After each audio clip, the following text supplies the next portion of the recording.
Donald Trump, ce raid du côté du Venezuela, professeur, quelle lecture peut-on faire? C'est le gendarme du monde et qui agit ou c'est un abus?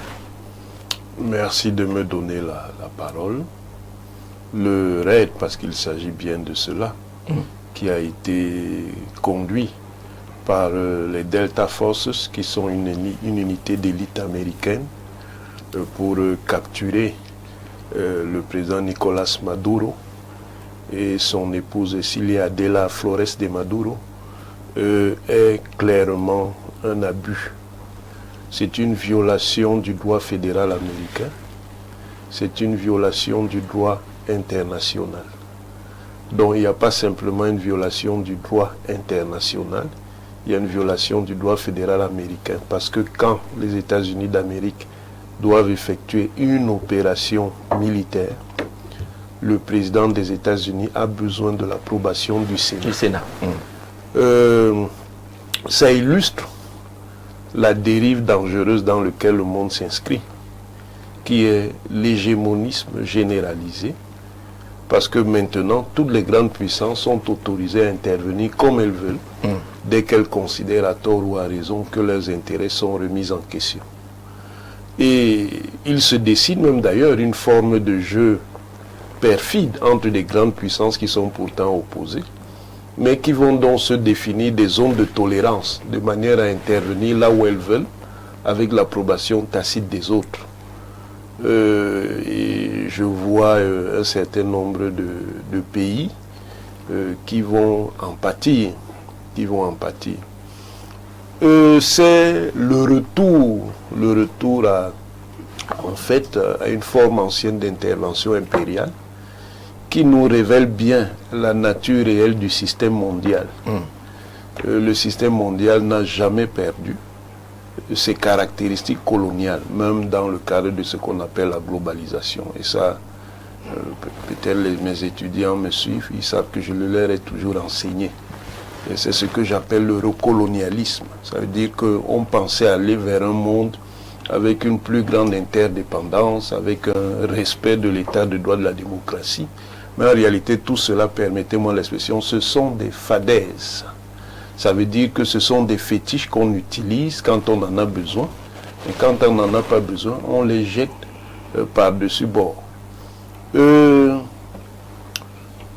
C'est s'inscrit dans une tradition en fait qui est ancienne et qui est commandée par une doctrine qu'on appelle la doctrine Monroe. Pour la présenter de manière simple à nos téléspectateurs, la doctrine Monroe, ça veut dire que l'Amérique latine, c'est la plantation des États-Unis. Et que les États-Unis, quand ils estiment que c'est nécessaire, peuvent y intervenir comme ils veulent.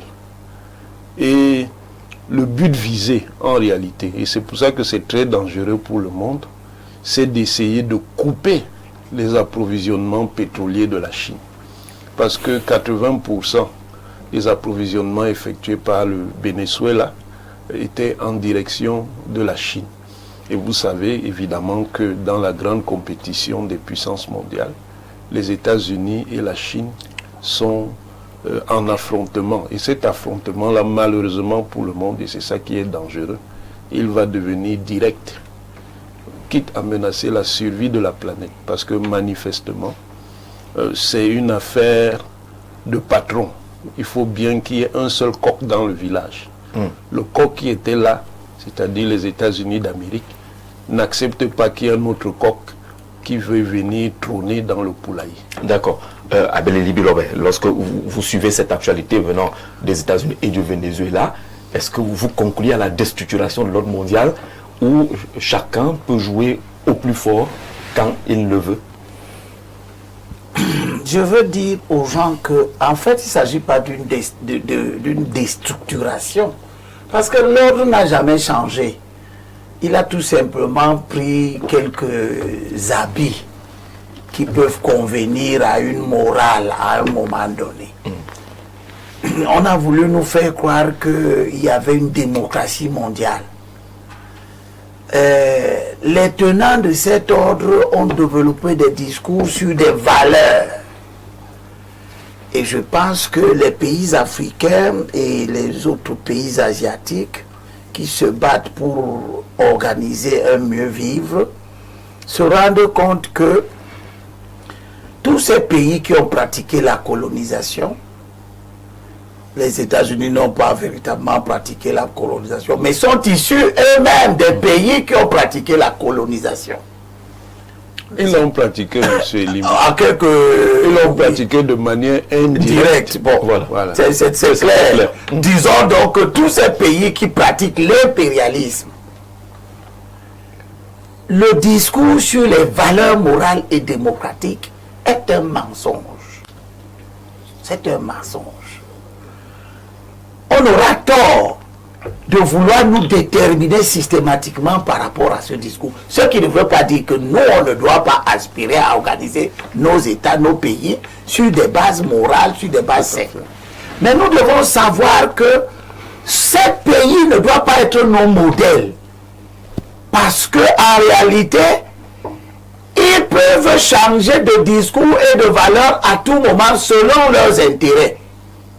Et ce que les États-Unis viennent de faire aujourd'hui, en 2025, au Venezuela, est d'une dangerosité extrême et doit nous amener à savoir que la France peut venir faire la même chose en Afrique de l'Ouest, en Afrique centrale, où elle était en train de perdre le pied. Oui. Il y aura donc en France des acteurs politiques pour dire, mais si l'Amérique est partie arrêter un président et qu'il ne se passe rien du tout, mais nous-mêmes nous pouvons aller déloger le président du Niger qui ne veut plus nous vendre l'uranium au prix que nous on veut. On peut donc aller déloger le président du Burkina. On peut venir déloger le président camerounais qui veut diversifier ses partenaires alors que le principe colonial, impérialiste, c'est que nous devons être le seul partenaire que nous devons avoir, ce doit être la France. Tout le monde doit donc voir la dangerosité de ce qui vient de se passer. Et la perfidie de ces gens qui disent être des grands acteurs. Parce que je pense que ce qui s'est passé au Venezuela, s'est passé avec l'accord de la Russie. Parce que je ne comprends pas que la Russie était en train de faire semblant d'équiper le Venezuela pour envisager cette intervention qui était perceptible. On a vu cette intervention se mettre en forme.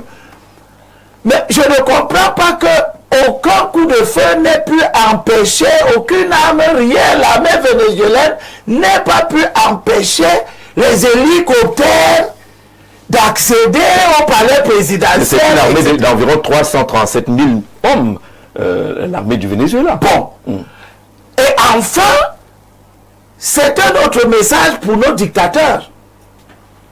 Vous êtes à la tête de vos armées que vous croyez être acquises à vous. Vous paupérisez vos populations, vous payez bien les militaires, vous les engraissez, vous les corrompez, ils font semblant d'être avec vous quand il s'agit de mater la population. Mais l'armée vénézuélienne n'a pas voulu faire la guerre. Elle n'a pas voulu défendre Maduro. D'accord. Comme on pourrait avoir une armée nigérienne ou camerounaise ou burkinabé qui ne voudrait pas défendre un dictateur. Et laisser la France venir faire n'importe quoi.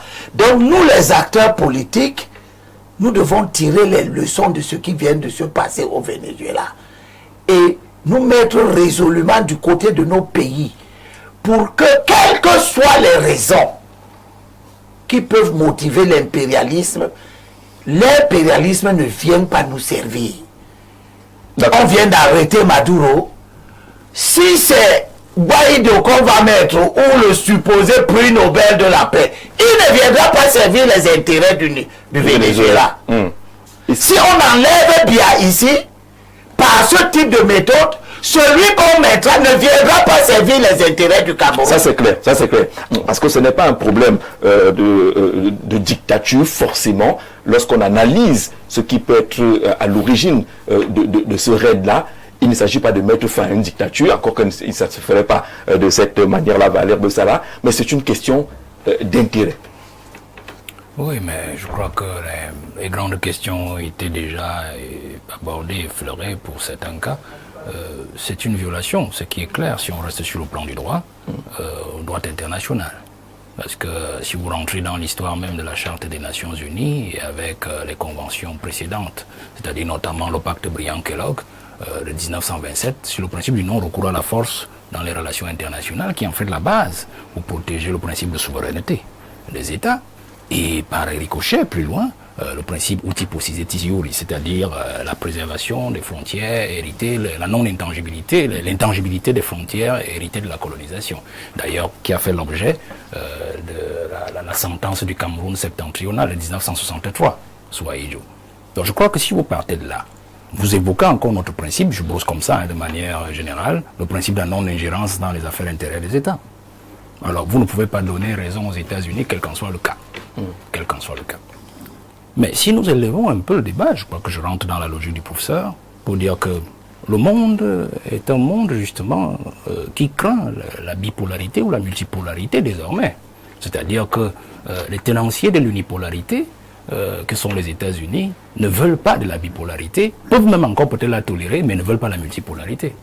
Quand je dis ne veulent pas, ou peuvent encore tolérer la bipolarité, c'est parce qu'en fait la Chine et la Russie ont réussi à s'imposer face aux États-Unis. Alors ils se disent que forcément il faudrait qu'ils gardent leur base arrière assez saine. Parce que le monde est aujourd'hui partagé. Les États-Unis, quand je dis les États-Unis, l'Amérique du Nord, parce qu'il faut toujours associer le Canada, même si on associe quelques micro-États dans l'Amérique du Nord, qui en fait, c'est 24 millions de kilomètres carrés, l'Amérique du Nord, parce que le continent américain global, c'est 42 millions de kilomètres carrés, c'est-à-dire l'Amérique du Sud. L'Amérique du Sud, avec 18 millions de kilomètres carrés, et puis l'Amérique du Nord. Alors, l'Amérique du Nord, tenue par le Canada et les États-Unis, a pour chasse garder l'Amérique du Sud, justement, comme le professeur le disait, le grenier, qui est leur grenier. Et dans l'histoire, il faut comprendre l'intervention des États-Unis, pas aujourd'hui, le professeur l'a dit. Si on vous prend un pays comme le Panama est en fait un territoire colombien, jusqu'aux années 1918-1920, qui a été justement annexé par les États-Unis et transformé en un pays parce que c'est les États-Unis qui tiennent ce pays. Quand les États-Unis avaient besoin de mettre la main sur un gouvernement ou sur des ressources en Amérique du Sud, qu'est-ce qu'ils avaient à faire? Ils utilisaient par exemple la multinationale Coca-Cola ou American Fruit, la compagnie American Fruit. Donc, vous voyez, United Fruit. Donc vous voyez, c'était comme cela que ça fonctionnait. Mais maintenant, la méthode que les États-Unis utilisent aujourd'hui est une méthode beaucoup plus directe et beaucoup plus directive qui montre à la fois la faiblesse des États-Unis, leur frilosité, mais aussi le besoin pour eux de se positionner dans ce nouveau partage du monde qui est en train de s'opérer. Parce que si vous voulez lire l'intervention des États-Unis au Venezuela, il faut lire leur intervention au Congo. Donald Trump a reçu récemment Fatih et le Rwandais. Qu'est-ce qu'ils se sont dit? Regardez l'attitude du Rwandais. Le Rwandais n'a pas vraiment, on sent qu'il n'est pas sorti de là avec toutes les plumes qu'il sentait, qu'il pouvait tirer de là. Donc vous comprenez que le partage de la RDC qui s'est fait en 1994, je résume comme cela, avec Kabila père, c'est-à-dire nous vous donnons le Congo, vous devenez président à la place de Mobutu, et vous cédez toutes les richesses de l'Est de la RDC. Donc c'était encore le Zaïre à l'époque. Voilà le deal, aussi simple que ça. Donc même si le fils Kabila arrive au pouvoir, il a respecté les deals, mais à un moment il a commencé à vouloir se départir de cette affaire. Mais Fatih est arrivé, il a dit, il faut arrêter tout. Vous voyez? Alors, et qui est là à l'est du Congo? C'est toutes ces grandes puissances combinées. C'est-à-dire la Russie, la Chine, les États-Unis, la France, la Belgique, et tout le monde est là-bas. Alors quand les accords commencent à aller comme ça avec Trump, et que Fatih commence à faire du bruit, on voit déjà ce qui se passe au Burkina Faso, au Mali, au Niger. Alors on se dit, si on continue à maintenir la RDC sous ce régime-là, elle risque d'imploser et nous échapper à nous tous. Alors il y a quoi à faire? Chacun retrouve en fait des bastions, chacun choisit d'abord ses bastions et les garde. Alors je suis d'accord avec quelqu'un disait tout à l'heure que la Russie a sacrifié le Venezuela. Parce que c'est une affaire d'accord. Vous sacrifiez, vous m'avez donné l'Ukraine. Parce que Donald a donné l'Ukraine définitivement à la Russie. Alors, vous pouvez comprendre que la monnaie d'échange, c'était justement cette passerelle-là. Et la Chine aussi a cédé, puisque la Chine, c'est elle qui sévit aussi au Venezuela, comme en Iran, en termes de pétrole, parce que la logique est sur le pétrole. Donc, c'est cela qui, aujourd'hui, que l'on peut voir pour penser qu'en fait, les États-Unis ont atteint déjà le sommet de la fébrilité. Mais revenir, et je sors par là, sur l'analyse de l'aîné Limbi tout à l'heure, pour dire que on ne doit pas fermer les yeux dessus. Moi, je peux aussi voir cette intervention au Venezuela comme un échauffement. Un échauffement des États-Unis ou des puissances occidentales sur d'autres territoires. Il a parlé du Mali, il a parlé du Niger, il a parlé... On a même raté une affaire, c'était le Bénin, récemment. Le Bénin récemment, où c'est le coup d'État avorté. Vous voyez? Donc ça peut être un échauffement et aussi un adoubement des autres occidentaux. Puisque les États-Unis ont l'Amérique du Sud, l'Asie a réussi à s'autonomiser avec les dragons d'Asie du Sud-Est, la Chine qui a stabilisé le continent asiatique. L'Europe a pour base arrière l'Afrique, son grenier. Vous comprenez? Donc les États-Unis sont en train de dire au reste, je réaffirme ma puissance en Amérique du Sud, je ne veux pas savoir ce que vous allez faire de vos greniers à vous en Afrique. Et donc, vous avez l'intervention de Macron. Immédiatement, il a félicité l'affaire. C'est pour dire, l'exemple vient d'en haut. Donc, je peux aussi aller partout en Afrique et semer ce qui est en train d'être semé. Merci Valère.